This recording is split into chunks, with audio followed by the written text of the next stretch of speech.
book lovers, my name is Carrie and this is Spines and Spoilers. So, lately I haven't had much time to record. So I am reporting to you live from my mother's car. Well, not live, but you get what I mean. We're just kind of filming off the cuff. Today though, I would like to discuss my September reading wrap-up. I didn't really read as much in September as I did August because depression. And also I just read a lot of the good books in August, like a lot of stuff on my TBR came out in August. I had access to them then. I think I also had a lot more free time to myself because I had a couple of house-sitting jobs then. September has not been like that. I usually start out the video with what I am reading and what I'm drinking, but I'm in the car right now and don't have a drink. And I just finished a book, so I'm not reading anything at the moment. I am in between books. So instead, we'll jump right into it. The first book that I read in September was The Grandest Game by Jennifer Lynn Barnes. It was really good, better than I thought it was going to be, and she was rude about it because she left it on a cliffhanger. Jennifer Lynn Barnes, why? Why would you do that? It was so rude. But yeah, it does make me look forward to the next book, I guess. But like, what the hell, man? It's basically set in the universe of the Inheritance games, but it doesn't follow the main characters. They set up a game for other people to play to solve clues, and solve a series of riddles, essentially. And yeah, it was a lot of fun. I enjoy books about games and stuff like that. The ending was just frustrating. So, rude of you to write a good book and then leave it on a cliffhanger. The next book that I read was A Study in Drowning by Ava Reid. This one was a fantasy and less my speed. Like, it was good, don't get me wrong, but I don't think that I'm quite the audience for it.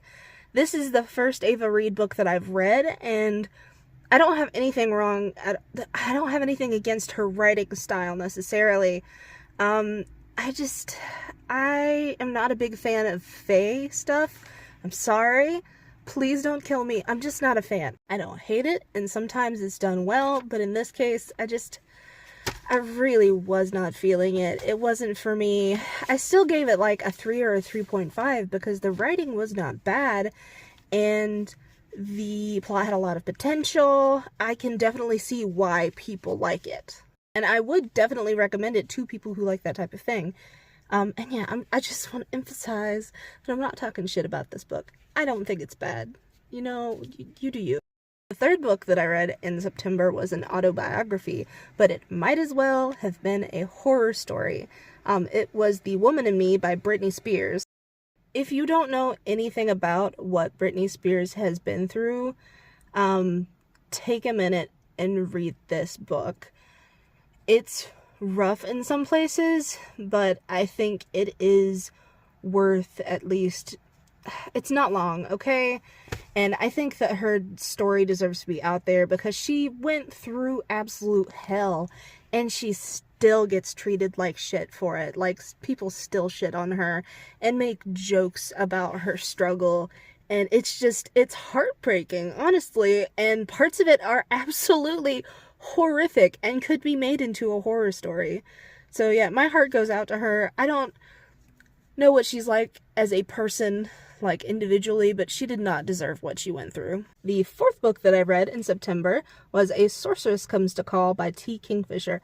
Now, you know how I am about T. Kingfisher. I've never read a T. Kingfisher book that I didn't like. Am I biased? Probably highly biased. Do I know that other people don't necessarily like her writing style? Absolutely, but for some reason, she just does it for me, okay? And that goes for horror and fantasy so far.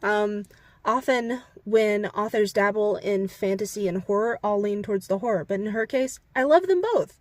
I'm gonna keep on exploring because apparently she has a lot more fantasy that I haven't even delved into yet. This one was really good. I enjoyed a lot of the things that she delved into, especially the concept of someone literally controlling your body, which is funny because I had just read that book by Britney Spears, and there are a lot of similar concepts about not having autonomy, essentially, not having control over your body, and they kind of tied together So there was an element of a horror to it. I think the use of magic was great, the gore was great. There was just so much of it that was handled well. And again, I'm probably highly biased, but it's okay. It's fine. We all have our things. The fifth book that I read in September actually felt like it could have been in that same universe. It was Familiar by Leigh Bardugo, and it was another kind of dark fantasy. This one definitely had more romantic elements because the main character in the other book was, you know, a young teen. But in this case, the character is a grown woman, and ends up developing a love interest. I wouldn't necessarily say that it's like a dark fantasy romance or anything like that. It's a book where romance is a component of it, but it is not the entirety of it, if that makes sense. Like, it's not the main driving force. But yeah, I really enjoyed it. I thought it was great. I love seeing the side of Leigh Bardugo, and I kind of hope we get more. The sixth book that I read in September was The Silent Corner by Dean Koontz. This one was a little rough to read in some places, and quite confusing in others. It jumps around a bit. But I did really enjoy it. There's a lot of action, there's a lot of intrigue, and I do see now how this is going to be a series. I am just about to start the next book in that series, the physical book. I believe it's called The Whispering Door. I should have brought it with me. That's on me, though. And the last book that I read in September was Rise and Divine by Lena Harper. This book actually just came out, and it's part of the Witches of Thistle Grove series. If you haven't read that series and you like witchy stuff and kind of cozy vibes at times, there's a lot of magic with a fun system. There actually is romance in each one. It's quite queer. And the sex is fun. It's not gratuitous, but it is fun. I don't read a lot of sex books. With that phrasing, it sounds like I am saying that these are erotic literature. They are not. They are what I would call romantasy. Romantic fantasy. Primarily fantasy with elements of romance that tie into the plot. They're lots of fun. This one was no different. I love all the characters and the fact that we kind of get to hop around and see the perspective of all these different characters from the different families. And that is actually the end of my September wrap-up. It was a pretty short wrap-up for this month. Not the shortest, but pretty short. That's okay, though, because I actually read something, and that's always a win. Thank you so much for watching this video. It means more to me than you can ever know. I hope that you guys are staying safe out there, staying cool. Hopefully fall is actually hitting where you are. I hope. Maybe. Unless you don't like fall, in which case I'm so sorry. Only not because the heat literally makes me sick and can make me pass out. If you want to like and share and subscribe, I'm not going to stop you. I'm not going to, hold you back or anything like that. You do you. You live your best life. What is important, though, which I'm going to insist upon, is that you remember to love yourself. Can you please do that for me as a favor? In which turn I will owe you a favor, perhaps. So yeah, love yourself.